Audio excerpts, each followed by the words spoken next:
Give us a sense, come the effective date of this agreement, what will be different? Hi, David. Thanks for having me. Well, I think what will be different is that we will have a modernized agreement that underpins the most important trading relationship for all three countries. You have to remember that the NAFTA was negotiated more than a generation ago, at a time when, for example, we didn't even have internet. So a lot has changed since the NAFTA was negotiated, in the way our businesses operate and the way our three countries work together with their supply chains. And it was time to modernize it, which is what we've done.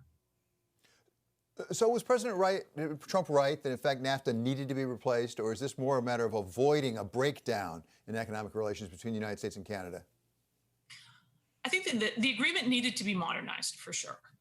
It was a very important fundamental agreement to all three countries, but it was out of date. So, for example, we have now negotiated 9 new chapters dealing with things like digital commerce, competitiveness of our North American platform, trying to make sure that we are responsive to the way in which trade operates around the world and the way our competitive trading blocs, Europe and Asia and others, are operating. So make sure that we have the advantages that we need in the North American space to compete and win on the global trading stage. So that was, I think, very necessary.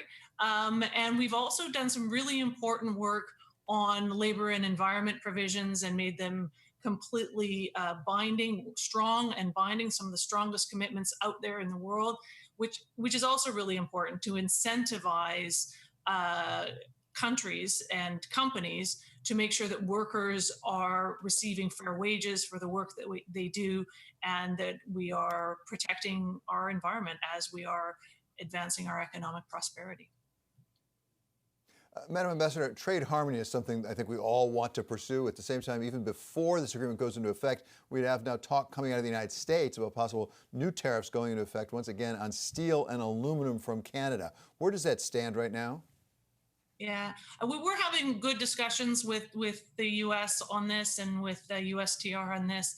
I think, our perspective is that there's no doubt that our manufacturing sectors and our aluminum sector, among others, are feeling the challenges of the economic downturn that's being caused by COVID.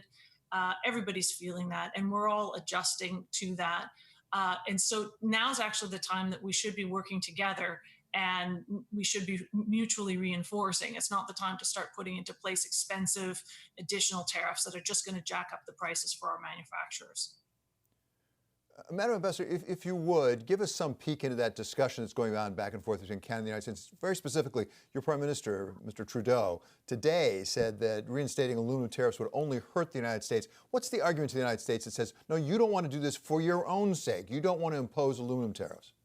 Right. So Canada is the #1 aluminum supplier to the U.S. The U.S. has its own domestic manufacturing of aluminum, and sells obviously into your market, but you can't meet all of your own needs. The U.S. doesn't have enough production for that.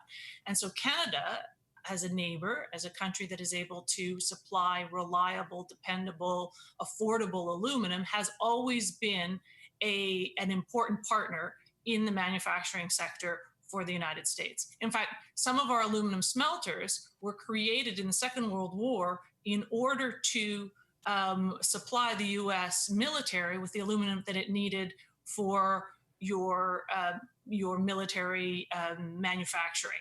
And so we are recognized and have always been as not only a vital partner on the commercial stage, but as a vital partner in the North American and in the U.S. defense platform. Our perspective on this is that we are always going to be a very important, reliable, dependable partner that is integrated with the U.S. manufacturing sector and defense sector. And we should be focusing on that and not putting on tariffs that will just jack up the prices for the users of that product, who will continue to need our aluminum as we all work very hard to come out of the economic downturn that we're facing now.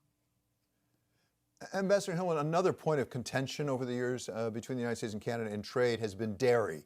And we have the minority leader of the Senate, Chuck Schumer from New York, now writing a letter saying, really, this is not working between the United States and Canada.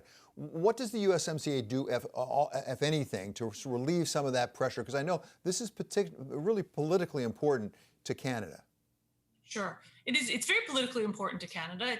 Our dairy sector is a sector that we have always been very committed to ensuring that our producers are able to produce their product in a way that is sustainable for the sector and for the industry and for the culture of our dairy farmers. In the USMCA, we have granted additional access to the U.S. Producers to the Canadian dairy market. And that additional access will come into force on Wednesday when the agreement comes into force. So we are on the verge of additional access for many dairy producers coming from the United States, and I think that should be a welcome news for everyone, including the senator. Madam Ambassador, take a step back for a moment and talk more broadly about relations between the United States and Canada in light of the COVID-19 pandemic. What has happened, basically, on people going back and forth across the border, trading in goods and services and things like that across the border? Where do you stand right now in dealing with the United States, where we do have a pandemic problem? No question about it. Yeah.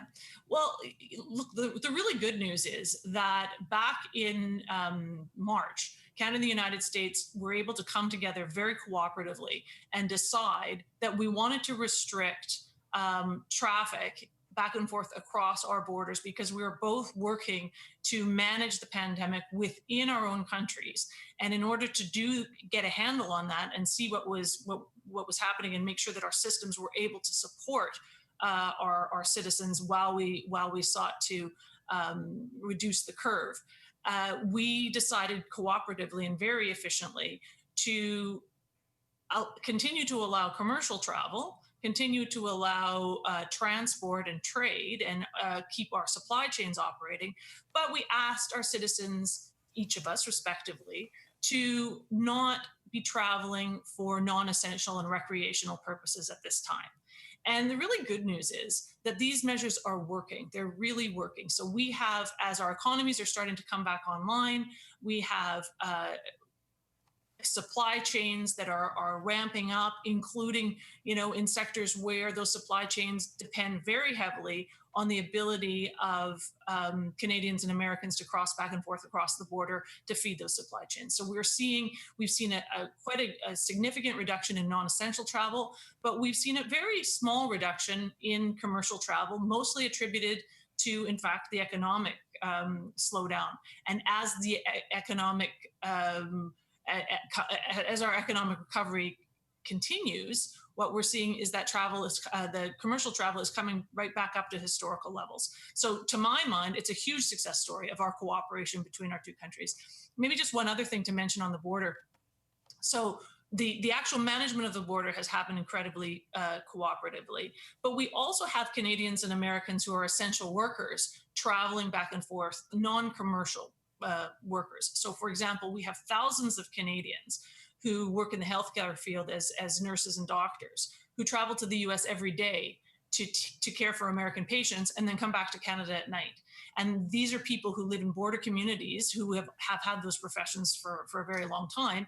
And we've been able to sustain that through the pandemic because it's important and because taking care of each other at this time is very important.